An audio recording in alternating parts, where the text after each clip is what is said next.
Bonjour à toutes et à tous et merci d'être au rendez-vous de cette principale édition de la mi-journée. Voici les titres. La journée des forces armées édition 2019 a vécu. La cérémonie a été présidée par le chef de l'État au camp Dial Diop. À l'occasion, les forces armées ont réaffirmé leur engagement de lutte contre les pandémies et catastrophes. De nouvelles opportunités de partenariat pour les professionnels de la pêche du Sénégal. Le Salon international des produits de la mer de Busan en Corée du Sud offre l'occasion d'exposer le potentiel du Sénégal. Cette 10e participation de notre pays est la preuve de l'enjeu de cet événement. Dans la suite de la série en direction du Maouloud, focus toujours sur l'œuvre grandiose de Seydi Haj Malick Sy. L'acquisition de savoir théologique a toujours guidé son action. Le chapelet, la plume, le travail et la vérité ont été ses armes face aux colons. Mesdames, Messieurs, bienvenue dans ce journal, Journée des Forces armées, édition 2019. Le président de la République, chef suprême des armées, a présidé la cérémonie au camp Dial Diop. Cette année, le thème porte sur le rôle des forces armées dans la gestion des pandémies et catastrophes. Voici le chef de l'État. Le thème choisi pour commémorer cette journée intitulée le rôle des forces armées dans la gestion des pandémies et autres catastrophes est à la fois pertinent et d'actualité au regard des conséquences des événements naturels ou d'origine humaine sur les populations. Il constitue en outre une invite à se projeter vers le futur afin de pouvoir faire face aux effets des catastrophes d'ordre climatique, technologique et pandémique. En effet, dans un monde où les menaces sont protéiformes, les armées ont dû adapter leur concept d'emploi pour passer d'une approche exclusivement centrée sur la sécurité du territoire national à une approche holistique axée sur le concept de sécurité humaine. Ce nouveau concept englobe 7 dimensions qui touchent aux besoins primaires de chaque individu.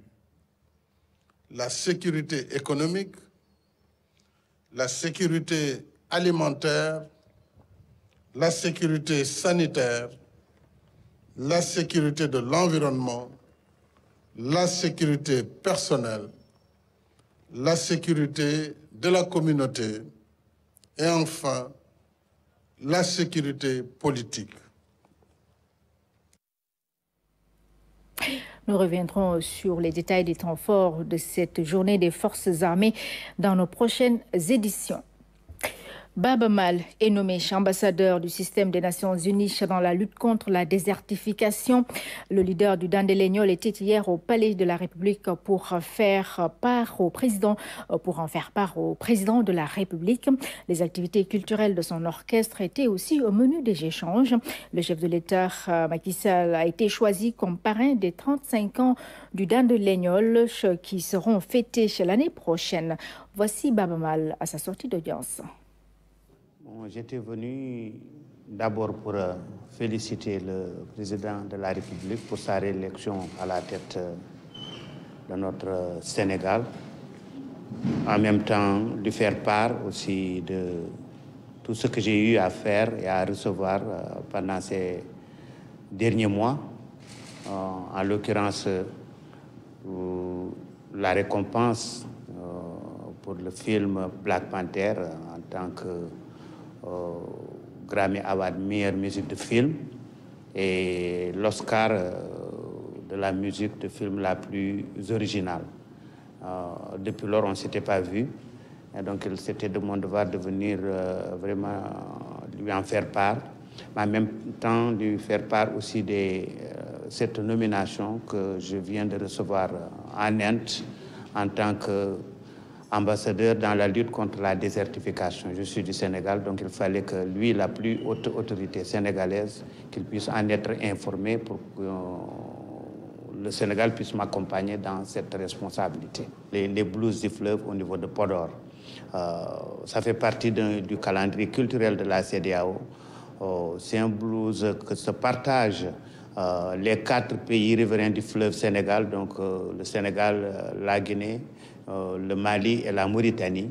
Mais c'est un blues aussi qui est un tremplin pour discuter de beaucoup de choses qui nous interpellent. La protection de l'environnement cette année-ci, les changements climatiques, la formation des jeunes et tout cela. Bon, il fallait que j'en discute, j'en parle au président de la République qui nous a toujours accompagnés depuis la première édition. Les 35 ans du Dandé Légnol seront fêtés pendant toute l'année 2020, Inch'Allah.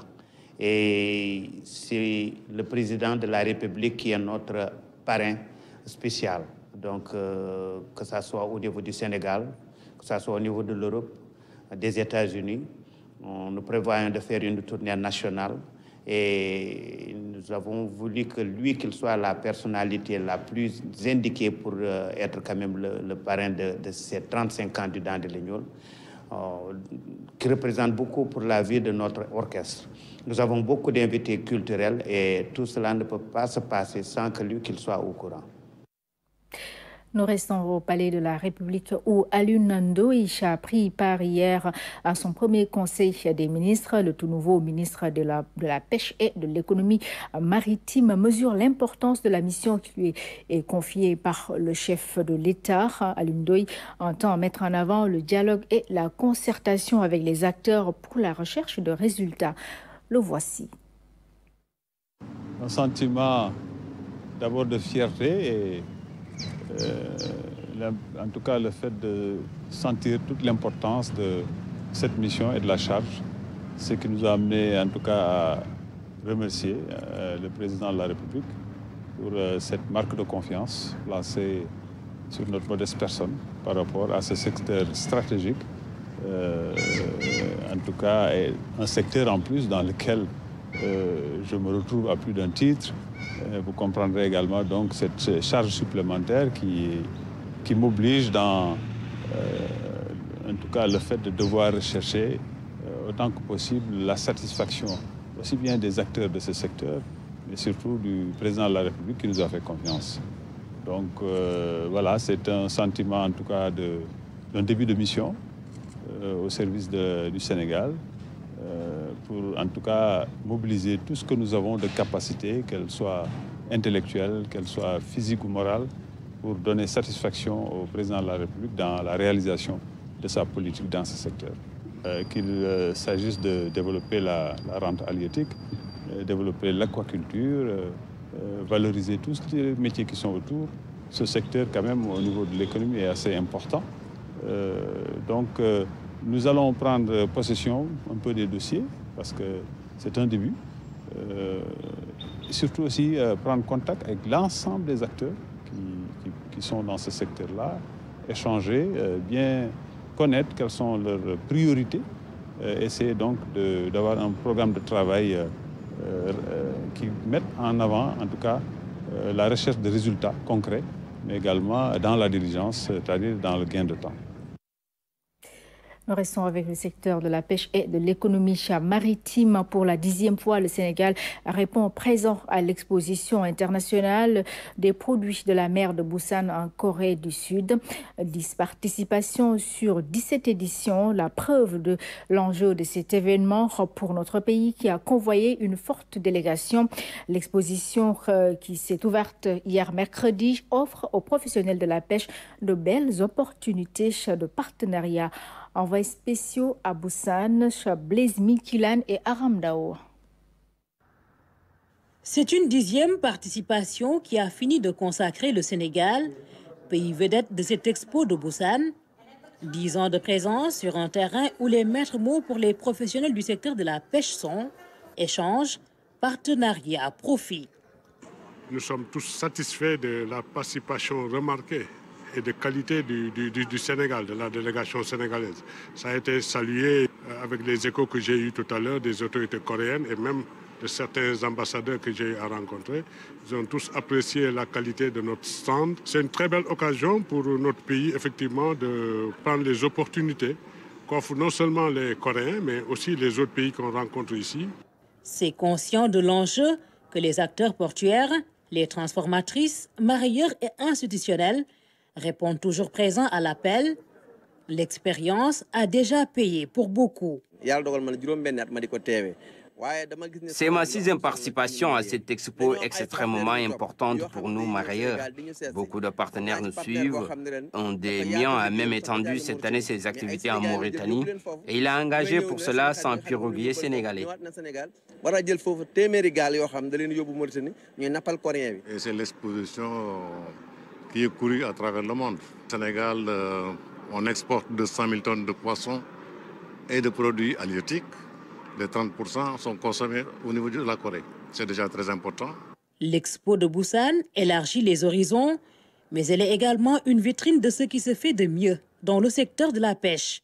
Aujourd'hui, le défi majeur au niveau de nos productions halieutiques, ce défi est à la transformation, mais également à la conservation. Il y a eu beaucoup d'efforts, l'État a fait beaucoup d'efforts sous ce rapport, mais c'est des techniques qui évoluent. Aujourd'hui, il y a des gains en termes d'efficience dans les procédés, dans les façons de faire. Et ce sont ces efforts-là, n'est-ce pas, au niveau mondial que nous sommes venus voir. Les visées du Sénégal dépassent les circonscriptions de l'expo. Busan, la 2e ville de la Corée du Sud, est une métropole bien internationale. Aujourd'hui, nous avons des pays de la communauté asienne qui sont là. Vous avez des Mexicains, vous avez des Ivoiriens, vous avez des Mauritaniens, également d'autres pays. Et cet événement-là sert à cela. C'est des rencontres de personnalités, de chefs d'entreprise venant divers horizons. Nous appelons la profession sénégalaise à être très agressive sur le marché. La délégation du Sénégal a 3 jours pour réussir une bonne pêche. Les filets sont déjà lancés dans cet océan d'opportunités. Aéronautique. Avec l'acquisition du second A330 Neo, le Sénégal affiche clairement ses ambitions. Il s'agit de faire du pays un véritable hub aérien grâce à une compagnie performante, un aéroport de rang mondial et des aéroports régionaux fonctionnels. C'est dans cette optique que la flotte d'Air Sénégal a été renforcée avec le concours des partenaires. Les explications de Abbas Sow. Le Sénégal met les petits plats dans les grands en ambitionnant de faire de sa flotte un hub continental à l'image des grandes compagnies. Pour atteindre ces objectifs ambitieux, il faut s'appuyer sur 3 leviers. D'abord, une compagnie nationale forte, Air Sénégal International. Le deuxième pilier du hub aérien, c'est un aéroport international de rang mondial. L'aéroport international Blaise Diagne, ce qui est déjà fait. Et le troisième pilier, ce sont les aéroports régionaux qui permettront justement à ce que la connectivité intérieure de notre pays puisse être améliorée. Pour que justement, les Sénégalais ne mettent plus 7 heures de temps, 5 heures de temps pour aller d'une région à une autre. L'appareil A330 Neo allie confort, sûreté et sécurité au grand bonheur des futurs passagers d'Air Sénégal et le Sine Saloum peut transporter 290 passagers par vol partout dans le monde. Le Sénégal aujourd'hui est un pays à destination très fréquentée. Dans quelques années, 2022, sont les Jeux olympiques de la jeunesse. Bientôt également, c'est le sommet mondial de l'eau. Donc cela veut dire simplement qu'il y a des événements majeurs qui vont se passer dans notre pays. Et il est important justement d'avoir une meilleure connectivité donc, du pays à travers le monde. Et Air Sénégal va jouer cette partition. Et c'est pourquoi un partenaire comme Airbus justement va nous accompagner. La compagnie a pris son envol et compte maintenir le cap. Une ambition conforme au plan Sénégal émergent. Au-delà, il faut compter sur cette vision stratégique du chef de l'État à qui Airbus va très prochainement remettre les clés de cet avion. Coopération énergétique. Si au Sénégal, des découvertes importantes de pétrole et de gaz ont été faites au Mali, les recherches sont toujours en cours, ce qui peut être source de nouveaux partenariats entre les deux pays. Le Mali et le Sénégal veulent ainsi explorer cette nouvelle piste de collaboration. Les délégations des deux pays ont tenu une rencontre à l'Africa Oil Week de Cape Town en Afrique du Sud. Envoyés spéciaux Khalidou Bey et Rogui Atouba. Ville de rencontres et d'échanges, offre des perspectives à la communauté pétrolière africaine et au gouvernement. L'édition 2019 d'Africa Oil Week constitue pour le Mali et pour le Sénégal un cadre d'échange pour le renforcement de la coopération. Le Sénégal vient de découvrir son potentiel pétrolier, comme on le dit, avec des blocs qui sont lancés. Le Mali étant encore dans la phase de recherche, ce sont les mêmes investisseurs qui tournent entre nous et les géologies sont presque pareilles. Donc on a discuté ce matin d'éventuels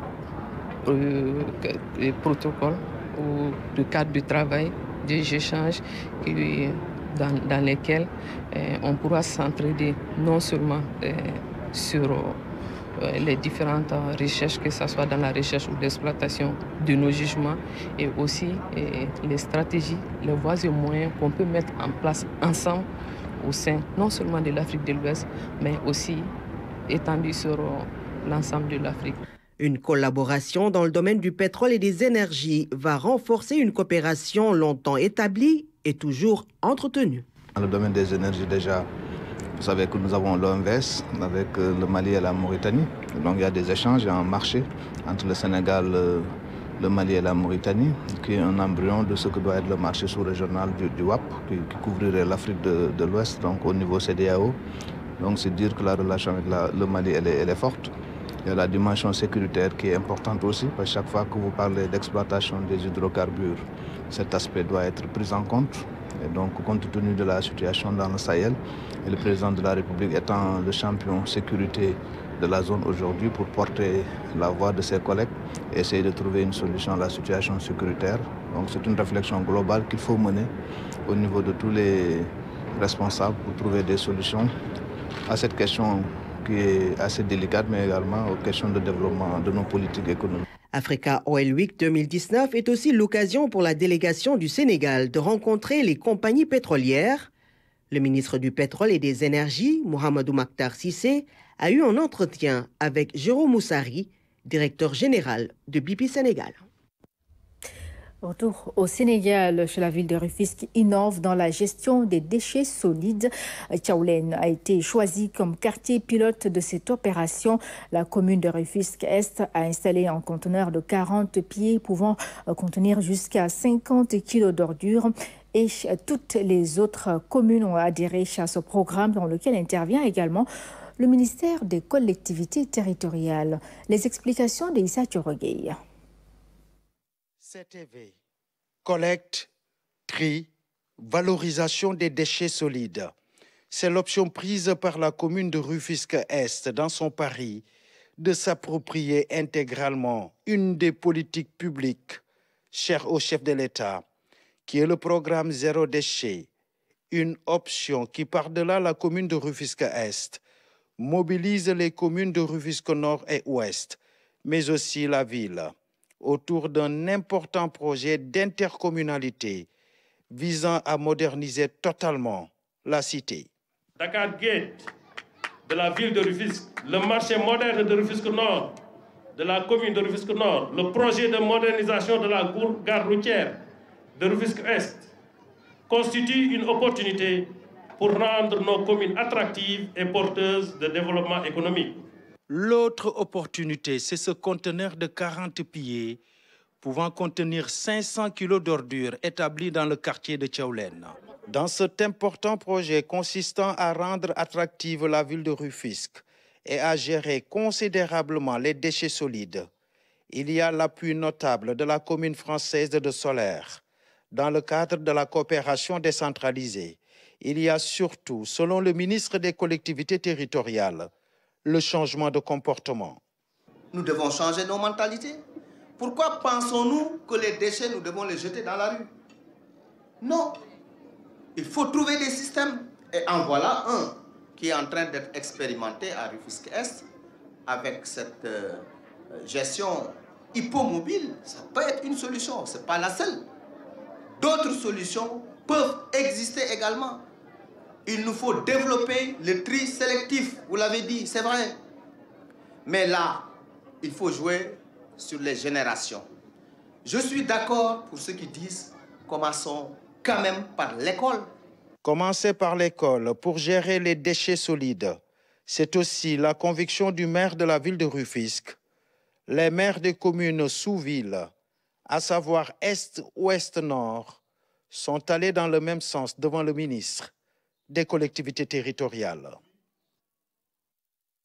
Nous restons avec les communes modèles Wakhinane Nimzatt, choisies parmi les 52 collectivités territoriales qui vont abriter les journées d'information sur le registre national unique, actualisation et extension.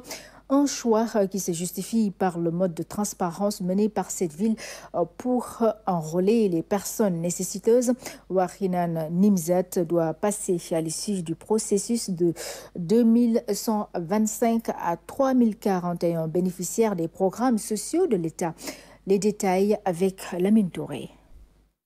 Les besoins d'efficacité politique en matière sociale sont à chercher partout dans le pays. À Wakhinane Nimzatt, population, autorités décentralisées sont tous sur la même longueur d'onde pour ce qui est de la réactualisation locale du registre national unique. La rencontre a permis d'expliquer les enjeux du programme. Il s'agit d'arriver à opérer un ciblage efficient tant social et économique de la localité. Dans la commune de Wakhinane Nimzatt, aujourd'hui nous sommes à 2125 ménages inscrits dans le registre national unique. L'extension va permettre, à la fin de l'année 2019, d'atteindre 3041 ménages. Donc il y aura 3041 ménages qui seront inscrits dans le registre national unique.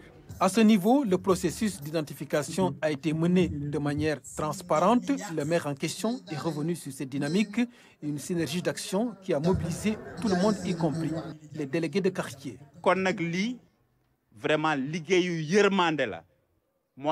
C'est un travail de solidarité sociale. Il doit à cet effet être mené de façon transparente. C'est pourquoi la mairie a ouvert 2 bureaux et les enquêteurs sont indépendants.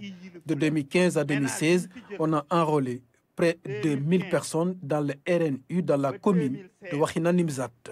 Maintenant, presque 879. Devant la déléguée générale à la protection sociale et à la solidarité nationale, les autorités déconcentrées ont promis de jouer leur partition pour l'achèvement des travaux. Vous avez rappelé le partenariat et la collaboration franche que nous avons depuis le départ. Et je voudrais vous assurer par rapport à cette collaboration-là, vous dire que les objectifs qui ont été fixés, nous ferons le nécessaire pour les atteindre. Les opérations d'actualisation et d'extension du registre national unique ont débuté depuis le 15 octobre 2019. Le département de Guédiawaye va enrôler cette fois-ci plus de 10 000 ménages. Place à notre série en direction du Gamou, toujours focus sur l'œuvre de El Hadj Seydi El Hadj Malick Sy. Donc, l'acquisition de savoir théologique a toujours guidé son action.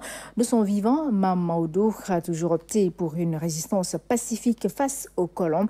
Les seules armes en sa possession étaient la plume, le chapelet, le travail et la vérité. Nous dit Omar Diaw.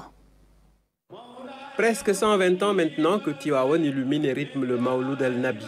La première fois, c'était aux aurores du siècle dernier, en 1902, à l'initiative de Seydi Hadj Malick Sy. Il avait fini par se fixer sur ce bout du Cayor, terre jadis tourmentée par la rudesse des tiers d'eau et les conflits inévitablement engendrés par la poussée impérialiste.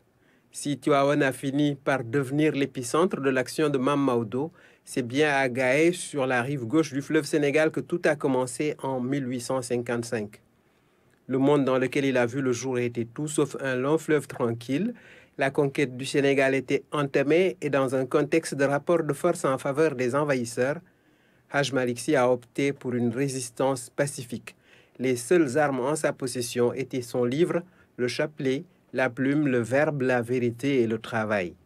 Avant de se révéler, il lui a fallu faire ses humanités auprès de grands maîtres de l'époque, du Waalo au Kayor en passant par le Ndjambour, le Djolof, le Fouta et la Mauritanie. Son pèlerinage à la Mecque est venu couronner cette démarche de foi. Toute la stratégie de l'homme de Dieu a été axée sur l'acquisition de savoirs théologiques, une profonde connaissance des enseignements coraniques à même de conquérir et d'éclairer les esprits. Face à l'échec de toutes les résistances par l'épée, il a fait preuve d'un réalisme et d'une lucidité remarquables pour s'emparer de l'espace spirituel et agir à sa guise sur la société menacée par l'ordre colonial, désordre à bien des égards. Soldat de la foi, prêchant l'orthodoxie, sans ostentation ni intolérance, se gardant du fanatisme et des légendes que pourraient nourrir des disciples, il appelait sans cesse au travail, à l'exercice intellectuel et à l'adoration exclusive de Dieu. Ainsi, à partir d'un foyer principal, il est parvenu à faire rayonner des foyers secondaires grâce à ses muqaddam, un prosélytisme éclairé fondé sur la décentralisation et le respect des enseignements du prophète et de Cheikh Ahmed Tidiane. S'il n'est pas dans ce pays le premier adepte de la Tidjania, il en fut certainement l'un des plus grands propagateurs. À sa disparition en 1922, c'est un legs important qu'il laisse à la postérité. Une œuvre grandiose qui transcende les époques, un éblouissement sans fin, comme son Khila Soudahab, rédigé d'une main de maître. Nous restons avec l'héritage de Seydi Haj Maliksi, de l'enseignement coranique en passant par l'éducation des sciences islamiques. Beaucoup de disciples en font leur modèle. Salou Sek nous en parle. Il représentait un modèle achevé de foi en Dieu. Seydi El Hadji Maliksi, dit Maodo, incarnait aussi le modèle parfait de l'érudition. Étant né d'une famille doublement royale et doublement chérifienne, de par sa mère et de par son père, il a eu à donner à l'humanité, parce que Maodo a une pensée universelle, une conception d'abord très précise de son islam à lui, qui n'est rien d'autre que l'islam matinal. Et la plupart des pratiques qui existaient avant et pendant lui étaient sillonnées de bida, et il a eu à les épurer pour avoir l'islam vrai, l'islam matinal du prophète alayhi salatu wassalam. Un immense héritage perpétué d'abord par son premier calife, gardien de l'orthodoxie et respectueux des lois de Dieu, Seydi Ababakar Sy, plus connu sous le nom de Serigne Babacar Sy, s'est inscrit en droite ligne de l'œuvre de son père. Serigne Babacar Sy, il y a un verset qui dit « Inni ja'ilun fil ardi khalifa ». J'ai descendu sur terre un khalife. C'est Allah subhanahu wa ta'ala qui l'a dit, c'est l'homme. Or, la notion de khilafa, c'est l'incarnation divine. Le fait de remplacer quelqu'un, c'est d'avoir tous ces attributs. La sagesse, la propreté, l'honnêteté, ces attributs divins. Mais en l'incarnant en tant qu'humain, Serigne Babacar Sy l'a incarné au point que, de son vivant, quand on disait khalife, tout le monde pensait à lui. C'était le khalife par excellence. Quant à Serigne Abdou Aziz Sy Dabakh, il était considéré comme un infatigable régulateur. Il n'était pas dans la contrainte. La ikraha fi din. Il l'a incarné. Il était tout le temps dans la négociation, la subtilité, la manière d'appréhender les choses, mais parfois dans ce qu'on appelle la dureté. Quand il s'agissait de la charia, de la sunna, et de dire la vérité aux autorités. On se rappelle ses sorties, adressées aux députés, adressées au gouvernement, adressées aux douaniers, adressées aux gendarmes. Il a écrit un poème là-dessus. Premier petit-fils dans l'ordre successoral, Serigne Mansour Sy Borom Dara Ji a consacré l'essentiel de ses activités à l'enseignement des sciences islamiques, de la charia et de la sunna. Il était un homme généreux. Serigne Mansour était tout en grand. Il s'habillait grand. Il s'habitait grand. Il avait de grandes voitures. Il était dans ce qu'on appelle, pas le gigantisme, mais l'immensité. Et le prophète, Dieu lui a dit, le jour du jugement dernier, tu demanderas jusqu'à ce que je te dise, jusqu'à ce que tu me dises, ça suffit. Il y en a qui n'attendent pas le jugement dernier. Ils ont tout de leur vivant. Des maisons, des habits, des voitures, parce que c'est leur caractère généreux qui prouvait ça. Serigne Mansour, qui le côtoie, avant de partir, Il te donne une maison, des habits, des valises. Hein? Fils de Serigne Babacar Sy, Serigne Cheikh Ahmed Tidiane Sy Al Maktoum était un guide atypique. Serigne Cheikh a 16 ans. 16 ans. Il a écrit son premier livre, Majhoulul Umma, l'inconnu de la nation, c'est le Hajj Malik Sy. Et en l'étudiant, il s'est rendu compte qu'il voulait faire comme lui. Et il l'a fait. Parce qu'il n'avait pas besoin d'interprète quand il allait en Allemagne. Il n'avait pas besoin d'interprète quand il allait à Londres. Le français, moi je l'ai côtoyé pendant 13 ans. Quand il parlait, c'était une sorte d'encyclopédie. C'est quelqu'un qui avait également été l'ami des décideurs du monde de son époque. Gamal Abdel Nasser, Chou Enlai, De Gaulle, naturellement, Senghor, Lamine Gueye. Non seulement il les a lus, mais il les a côtoyés, il a échangé, il les a conseillés. Serigne Abdou Aziz Sy Al Amin, son successeur, était aussi considéré comme un régulateur social. Il y a un verset qui dit « Kulla yawmin huwa fi sha'n ». Chaque jour avec ses difficultés et ses responsabilités. Serigne Abdou Aziz Sy, chaque matin que le bon Dieu fait, était confronté à des problèmes. Tu dis aujourd'hui, Maraboula, il ne pourra pas s'en sortir. Parce que c'était tellement énorme. Mais avec ses astuces, ses relations, sa manière de percevoir, il finit toujours par décanter la situation.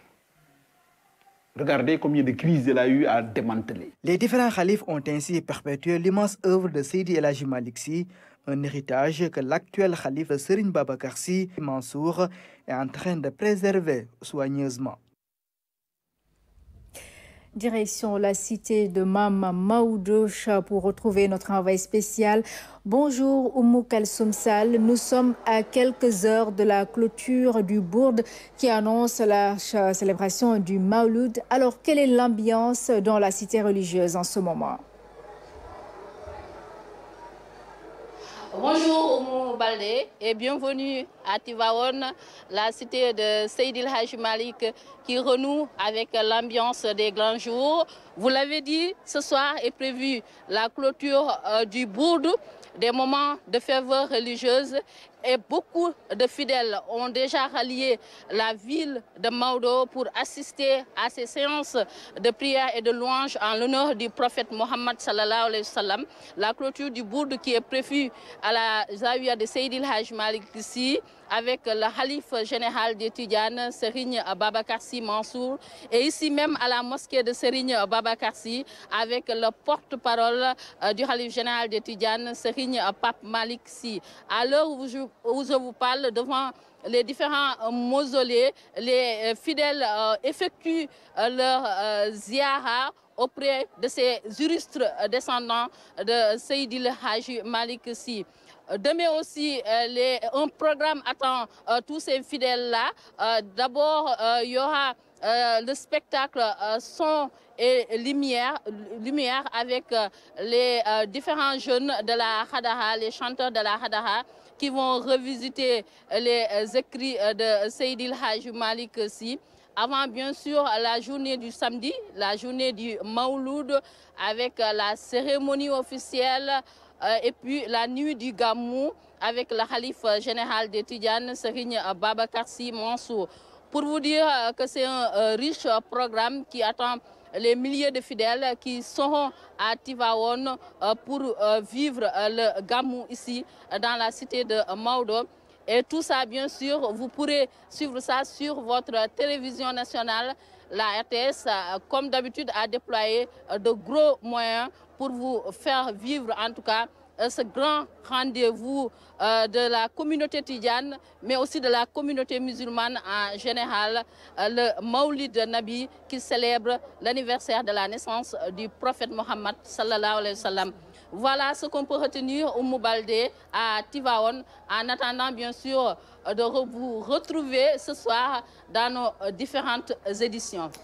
Voilà, merci beaucoup Oumou Kalsoum Sall. Nous aurons le plaisir donc de vous retrouver dans nos prochaines éditions pour revivre les temps forts de la clôture du Bourde qui annonce la célébration du Mawlud. Kaolack également prépare cet événement. Le directeur général de la Sénélec était à Medina Baye, mais aussi chez les autres foyers religieux pour rencontrer les khalifes. Objectif, avoir des dispositions, voir donc les dispositions à prendre pour une fourniture correcte en électricité. L'assurance est donnée aux populations dans ce sens. Les précisions de Claire Diop. Des dispositions prises par Senelec pour une couverture électrique correcte du Gamou international de Medina Baye. Pas de difficultés majeures notées. Des investissements conséquents ont été faits pour augmenter la capacité de Senelec. Aujourd'hui, nous sommes fin prêts. Et également, l'exposé qui m'a été fait par les équipes montre que toutes les dispositions sont prises, les équipes sont motivées et on aura une permanence de 130 personnes pour couvrir l'événement dans les meilleures conditions et qu'aujourd'hui nous sommes rassurés et nous sommes confiants par rapport à ce qu'on a vu. Il ne nous reste qu'à être et à maintenir la vigilance. Après Medina Baye, cap sur Léona Niassène et Kanen, toujours à Kaolack. Ici aussi, l'autorité a donné des instructions fermes. Aucun effort ne sera ménagé pour la fourniture correcte en électricité. Il n'y a pas de problème exceptionnel parce qu'aujourd'hui, Kaolack sera alimenté à partir de 3 sources. Quand je dis Kaolack, c'est Medina Baye, c'est Kanen, c'est Touba Ndorong et toutes les cités religieuses qui célèbrent le Gamou pendant cette période. L'appel à plus de vigilance est lancé aux clients et populations. Cette année, pour parer à toute éventualité, des équipes de proximité sont postées auprès des points sensibles. Objectif, plus de rapidité et d'efficacité dans les interventions. Sport football, le Sénégal ne franchira pas les 8e de finale de la Coupe du Monde des moins de 17 ans. Les Lionceaux ont été battus hier par l'Espagne, score final 2-1. Voici les temps forts du match avec François Sec. Voilà, ici se referme cette édition, mesdames et messieurs. Merci à vous d'avoir été au rendez-vous. Retrouvez Fanta Badji dans quelques instants pour l'édition en Wolof.